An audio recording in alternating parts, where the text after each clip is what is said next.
and welcome back to my channel. My name is Emily and I hope y'all are doing awesome.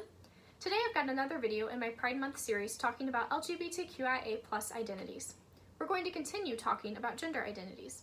If you'd like to learn more about the difference between sex and gender and what gender identity is, check out my videos on being transgender, intersex, or bisexual.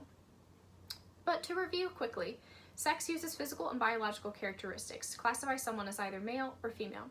But gender is a socially created construct that describes the roles and expectations a person is supposed to fulfill based on their gender identity. A person's gender identity is their internal knowledge of what their gender is, or their own sense of what their gender is. Gender expression refers to the ways we outwardly express our gender, or signal to others what our gender is, using things like clothes, haircut, mannerisms, tone of voice, body characteristics, and behavior. Gender is more than just the binary of male and female. It can be helpful to think of gender as being on a spectrum with male at one end and female at the other, and a whole range of possibilities in between. Some people may identify as more than one gender. Yesterday, we talked about people who identify as exactly two genders, either simultaneously or switching back and forth. Today we'll be talking about people who identify as exactly three genders. People who identify as exactly three genders may use the label trigender. This is a more uncommon gender identity, but it's still a valid way to be. Just because something is less common doesn't mean it isn't real. Trigender people may feel like three genders all at the same time, or they may have three genders that they switch through over time. A trigender person may also identify as transgender or non-binary, and they may identify as gender fluid if their gender changes or varies from one point in time to another.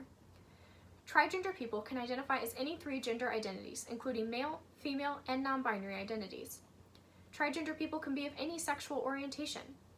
Many trigender people may choose to look androgynous, or they may match their appearance to fit their gender for that day. Remember though, trigender people can look and dress however they feel best suits them, and they don't have to look a certain way. No one owes you androgyny.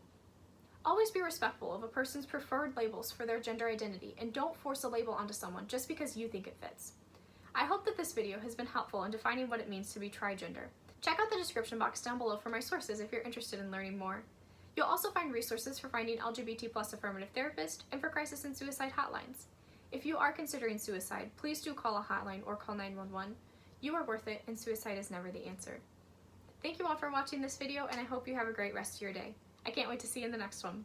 Bye-bye!